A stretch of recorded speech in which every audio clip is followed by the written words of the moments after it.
once lived in a city where the meteorologist guy would warn people every fall to cover your tender vegetation. We'd all snicker because we were young and immature, and he was just a nice man. All he was trying to do is warn us that it could frost. And I guess why I bring this up because what I'm trying to say is this is our first freeze warning in Denver tonight. Want to get your attention for that. So cover your tender vegetation. Rain and snow showers will continue through the evening. We are 30 degrees below average today. Tomorrow night could be even colder. So get on that sprinkler blowout if you haven't. Bring plants in if you can. And if you're not able, again, cover that tender vegetation. Supreme Court Justice Brett Kavanaugh had a ceremonial swearing in at the White House an hour ago. Two Coloradans have had very different views of this process. One was sitting in the audience at the White House, an invited guest. The other stormed the Supreme Court steps in protest and climbed atop a statue outside, making for one of the most memorable images the confirmation fight that divided our country. It was sort of a culmination of everything in my life. Jessica Campbell Swanson is a political consultant and attorney in Denver. On Saturday, she was famous. I was a cheerleader at one point, and would have done some climbing, like Colorado bouldering sessions were coming into play. It also was very, I think the people in my life know that I stand by my convictions, win in as much as possible. Campbell Swanson was protesting Kavanaugh's nomination outside the Supreme Court at the moment the Senate made it official. When he got confirmed, it was a ripple. There was this energy, this frustrated energy. We were very excited to be a part of that. Jenna Ellis was on the other end of that energy. The law professor from Colorado earned a seat at the White House ceremony tonight for her fierce defense of Kavanaugh. That if women were supporting Kavanaugh, to the progressive left's eyes, it looked like we were saying that we didn't care about a sexual assault at all. That's of course not. Ellis called the protests at the court a sad day for America. When I saw those images, I thought how disheartening for people who don't recognize what's really at stake here and are buying into the progressive agenda and buying into these false notions that it has to be either you are supporting an originalist, constitutionalist judge, or supporting his right to the presumption of innocence and those types of protections that he doesn't give up in the context of a confirmation hearing, or you support all women. And that is just a false dilemma. Campbell Swanson, from where she stands, where she sat, she sees it differently. It shows an absolute lack of understanding and, frankly, cynicism of what people will do when they feel like their rights are being taken away from them. If you base your votes on political ads alone, and we hope that you do not, you might think that Proposition 112 is a vote about churches. Remember that revved up reverend in the one ad? Or maybe you think it's about schools, because teachers are also on the air talking about Prop 112. Well, 112 is really about restricting oil and gas drilling. The pro-industry spending is focusing on the measure's impact elsewhere. So our Marshall Zellinger takes a look.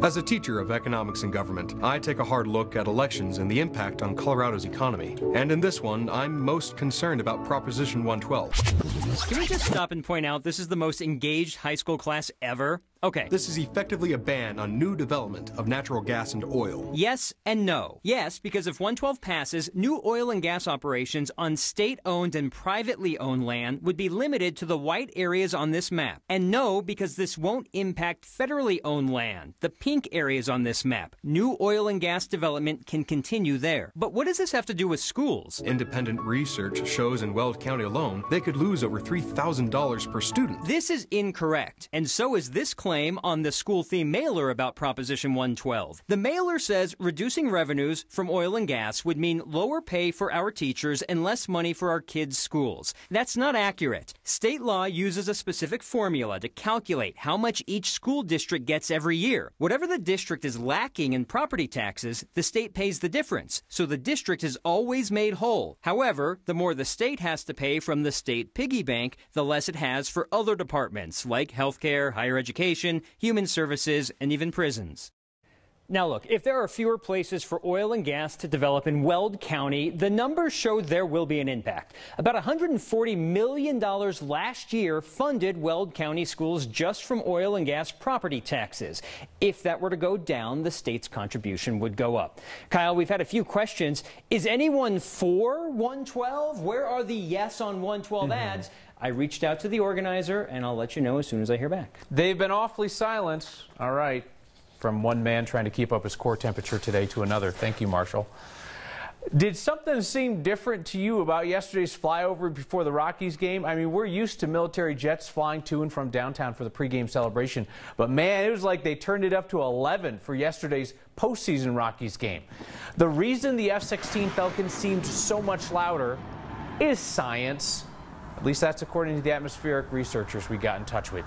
Because yesterday it was colder at ground level than up where the planes were flying. That makes the air closer to the surface more dense. Perfect conditions for transmitting sound.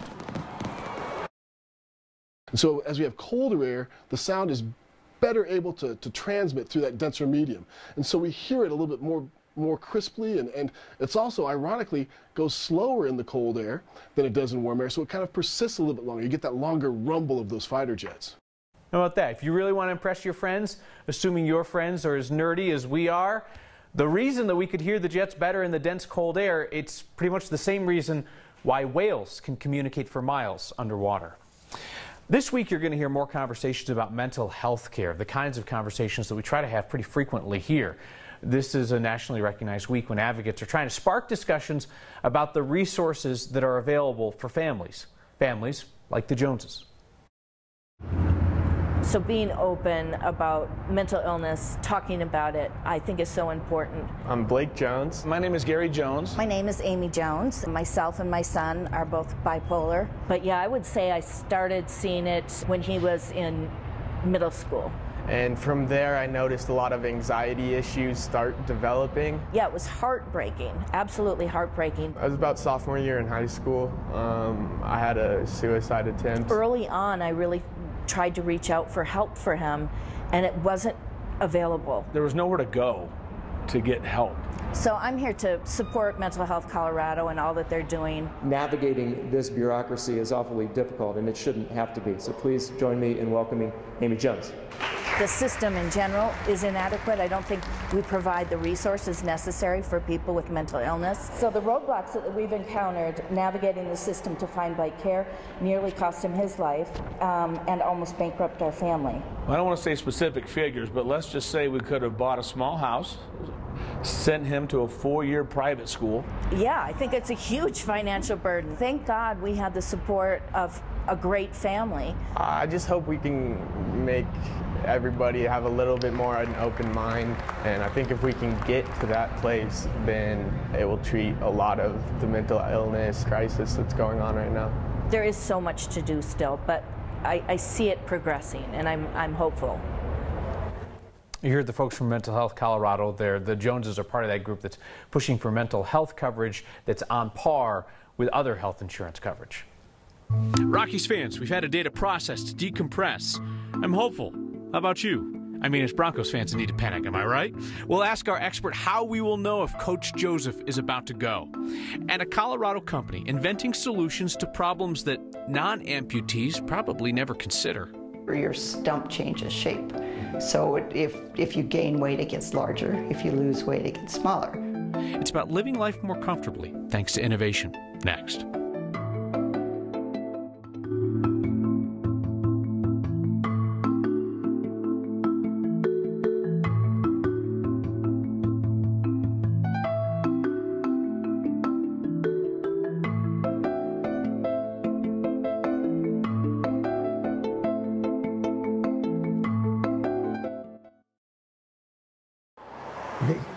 Jewish to say the schlepping, you know, somebody has to schlep you.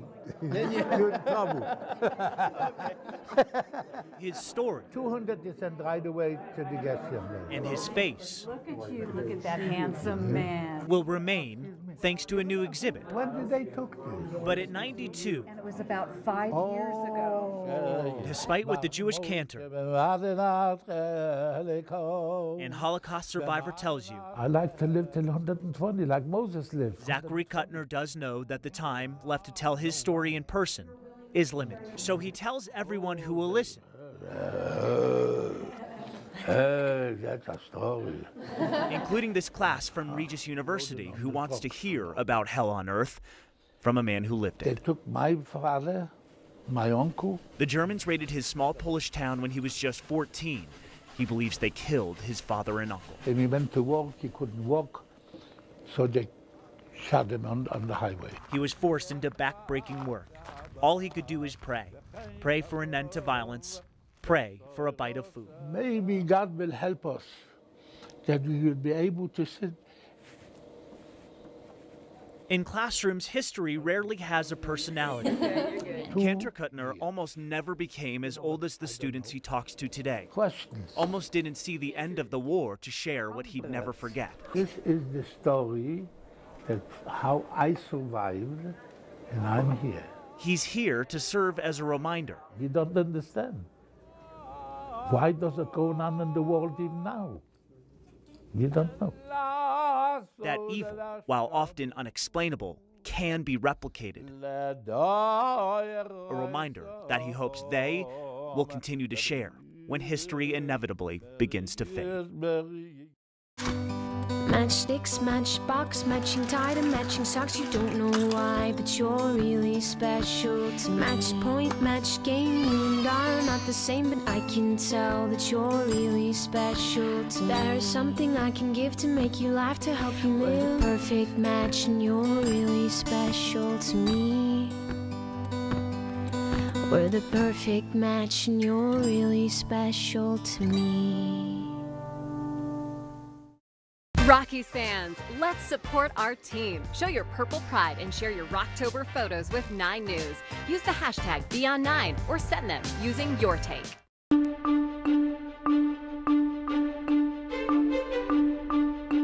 A gray October day. Hopefully it was a holiday for you. This cold, gloomy weather sticks around for another day. But beneficial snow in the high country. They're making snow and Mother Nature helping out a bit. How about that high today? Almost 30 degrees cooler than average. A trend we'll see again tomorrow.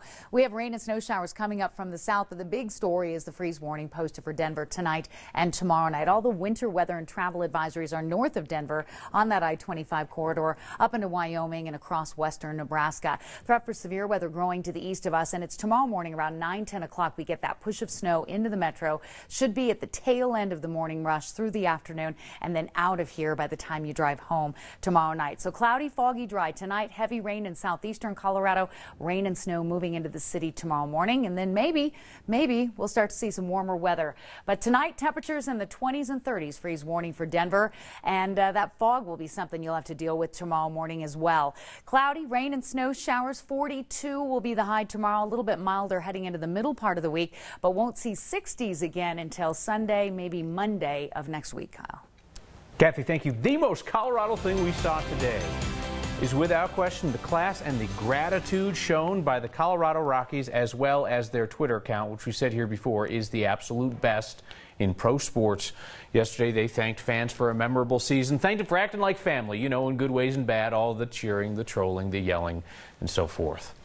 I would hope that a day after the end of the Rockies run, we were able to look at it outside the framing of the media yesterday, and yours included on this, because all we were talking about is a terrible day in Denver sports, as if the unfortunate end to a spectacular season by the Rockies was somehow co-equal with the Broncos' day. I mean, because they're a team in turmoil, and they did another faceplant against the terrible New York Jets.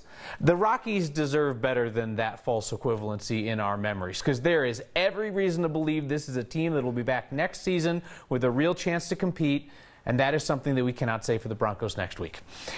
So I'm trying to remember how this all worked from high school math class. If the Jets are bad, and the Jets were a lot better than the Broncos, then the Broncos are Z. Anyway, today we asked our Broncos guy, Mike Kliss, how we will know if the Broncos are getting close to firing Coach Vance Joseph. Well, I do think that the public, the fans out there, do apply public pressure. And I think whether the front office wants to admit it or not, they do listen and feel that pressure. I will say right now, Vance Joseph's seat is warmed up somewhat. When you lose to a bad team and you're humiliated by a bad team, there's no doubt about it that that seat gets a little warm on the head coach. I would say this, though. John Elway, Joe Ellis, Their preference is that the Broncos turn it around. They play well and competitive against the Rams, and they beat the Arizona Cardinals in 10 days on a Thursday night. If not, I do think that Vance Joseph could be in trouble if they lost that game against Arizona. But they don't want to make a change because then the Broncos would have 4 head coaches in 4 years and 6 head coaches in the last 10 years going back to Mike Shanahan. That's not what this administration wants. So Vance Joseph has a little time, but there's no doubt the seat is warm. A company in Colorado is redesigning a product that is an extension of its owner. This adjusts to me versus the other one I adjusted to it. And Denver's scooter invasion can be a literal barrier to some of our neighbors trying to navigate the city. That's next.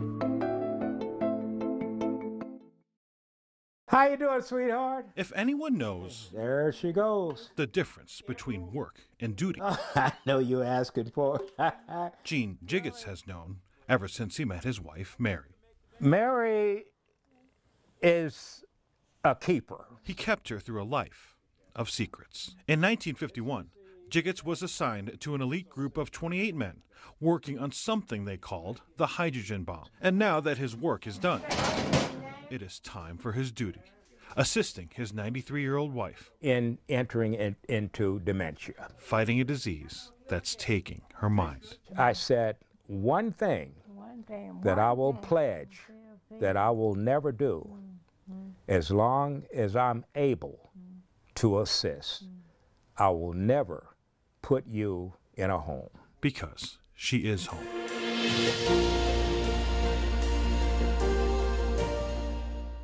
Too often we fall into this, there's this side and there's this side. Well, you know what? Sometimes this side isn't telling the truth, and we should be saying that. It's important to hear things you don't agree with because it is the single best way to test your own beliefs. It's a sign of thoughtfulness to hear a perspective that you disagree with and to say, you know what? I hadn't considered that. That's a really good point. I want to give you a fresh perspective, something that you haven't thought of. It doesn't matter if you agree. It just matters that we listen to each other. I aspire to be a writer. New York Times bestseller is the dream. My dream is to become a marine biologist and to work hands-on with animals. I dream to travel around the world and be an influential speaker. I want to be a businesswoman or a doctor. My goals and aspirations are to make a difference. My dream is to be an Air Force pilot. I want to go to med school and I want to be a trauma surgeon. I always ask my family for world peace for Christmas. These girls are too much. Can I have your attention, everyone? That depends. Are you a cat video? Too funny. Here's your fish of the day. That day is last Monday. Too wild. Together. Caroline's got a date tonight. It's not a joke. I'm really going on a date. Stop it. Oh my gosh, I'm gonna pee. Two Broke Girls. 5 nights a week on Channel 20. It's flu season. Protect your family. Find a 9 Health fair near you and get a voucher for a free, convenient flu shot. You can also donate to provide a flu shot for a neighbor in need. Help your community stay healthy. For details, go to 9healthfair.org. Our next question comes from a viewer named Kate Brooks. She's an avid runner. Lately, she's been running into a lot of scooters. Now, Kate says she can move them out of her way or run around them, no problem. But what about people who use wheelchairs? She wondered, how is this not a violation of ADA rules? And that's just smart thinking, Kate, because city law requires that people have space so they can get around any object or obstacle on the sidewalk. It is also the city's job to enforce that. And the city's been pretty blunt that it's still kind of feeling out how to enforce laws around these scooters, which then leaves people who use wheelchairs to get around them on their own. Oh, here's a crack I have to be mindful of. I was a runner and a soccer player for most of my life, and it definitely was a learning experience once I had my injury and was required to use a wheelchair for mobility. So my name is Chris Hines. I was in a motor vehicle accident about 10 years ago. I spend a lot more time paying attention to the sidewalk and to the ground in front of me because in my wheelchair, the front wheels are small and they get caught into the cracks and crevices that before my injury, I didn't have to think about at all. This spot is even, like more pronounced. And so I have to lean back for a foot and then lean forward as the slope goes back. So I do this little hop, and we're already having to be concerned about cars. We're worried about bicycles that sometimes ride on the street, sometimes ride in bike lanes, sometimes ride in the sidewalk. We're concerned about pedestrians, and now we're concerned about scooters too. And of course, they're everywhere, all over the street. I'm in favor of scooters. I think scooters are good. I'm not sure that having them on a sidewalk is the right answer. So when I come across a scooter that's laying down on the sidewalk, sometimes I just go around. Because I'm paralyzed from the nipples down, that means I can't bend down and then use my abs to pick myself back up. I have to use one hand to act as my abs, and then the other hand to pick whatever it is off the ground. Not everyone walks, and not everyone drives, and not everyone rolls. And we should all look out for one another as a sense of community. We're a wonderful city. We're a beautiful city. We should all be friends, and we should all be welcoming and accepting and enjoy the beautiful city that we call Denver. Basically, most sidewalks. We mentioned a slew of times Denver is an outlier, requiring that the scooters be on sidewalks. And the city tells us they're trying to find a way to allow them to be used legally in the bike lanes. We're not there yet. And the city has had mixed results trying to get scooter companies to clearly communicate the rules to riders. The world is filled with technology most of us never stop to think about until we or somebody else needs it. Take prosthetics. The tech has improved, but not enough to make them comfortable. Our Byron Reed takes us to a business in Windsor where they are trying to reduce the pain of prosthetics so people can just live life. Well, I take a boxing class for fitness. Lori Allen loves being active in this state. Just enjoy getting out because the Colorado mountains are amazing. But 35 years ago, being active was something she never thought she'd do again. A motorcycle accident. We were driving on a windy road and the man I was with lost control of the motorcycle, and we got run over by a truck. Doctors had to amputate her leg above the knee, and she was given a prosthetic leg. But soon she had challenges faced by most amputees. Your stump changes shape. So if you gain weight, it gets larger. If you lose weight, it gets smaller. Our technology we had back then was just wool socks, kind of a Civil War era technology. It was quite painful to wear a prosthesis back then. And I just push them in. Allen decided to try the Quattro compression socket, a system created by Quorum Prosthetics. The socket is the first of its kind and allows the user to be more active and have less fitting problems. Now we have silicone liners as an interface to block, our skin from the surface of the socket. It was an idea started by owner Joe Johnson. It's been an overnight success that took 20 years.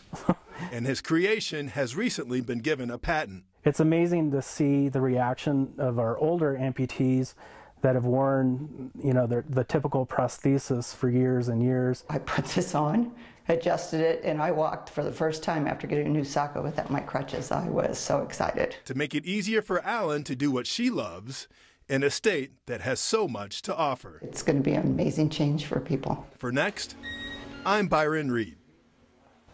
Your feedback tonight is buttoned up and slightly uncomfortable, like me.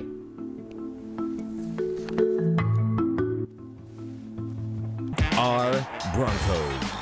I'm a Broncos fan because we got the best team in the NFL. My whole life I've been a Broncos fan. Denver till we die. We bring the thunder. Bronco fans are the best. It's probably the most exciting thing that you could ever feel. We're the best team in the league, obviously. We got the best fans. The whole stadium shakes and everybody's jumping around and rooting and hollering. There's nothing like this crowd. Broncos fans will always stay loyal. We're looking forward to another Super Bowl win. This is Bronco country. We bleed orange and blue.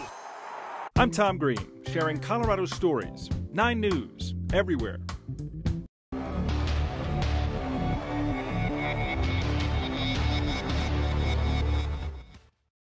Interesting to get back to Channel 9 because I really started out there. There were people in the newsroom like Carl Akers, and he terrified me at first. One day he invited me into his office like he wanted to just chat. What I learned from him more than anything were some of the personal qualities and how you treat other people. Now more than ever, people can share their stories with you that at times it's difficult to sort through. But I think it's important that you do that everyone lets you know what they think about their lives, your work, their work, and where we live. Every day, I seek a positive direction for my life. Through my accomplishments. And now, with help. And support from my family and others I own. I own my recovery from addiction and depression. Join the Voices for Recovery. It's worth it. For information on mental and substance use disorders, including prevention and treatment referral, call 720-435-0686. Brought to you by Advocates for Recovery. 1 in 4 girls will be sexually abused before her 18th birthday, and 1 in 6 boys will be sexually abused before turning 18. Only 1 in 10 will tell. But today, thousands of children will enter a children's advocacy center with the courage to talk about the unimaginable, because one adult with courage was there. Are you the one with courage? To find a children's advocacy center near you and to learn more, go to coloradocac.org/1. No more. It's none of my business. No more.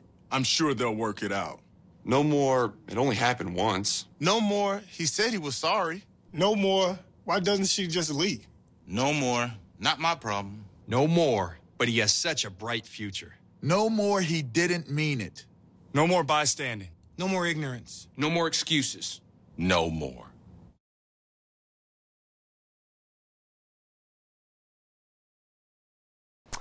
I find myself invested in your feedback tonight. Ken writes in, no vest, stop it, he's unhappy. Ray from Littleton, I think he's trying to hide the great American beer gut. That's topical and very good, Ray. And Brian, could use that vest to cover the tender vegetation tonight. See, Brian's my guy because he watches from the beginning of the program to the end of the program and then ties it all together. We'll see you next time.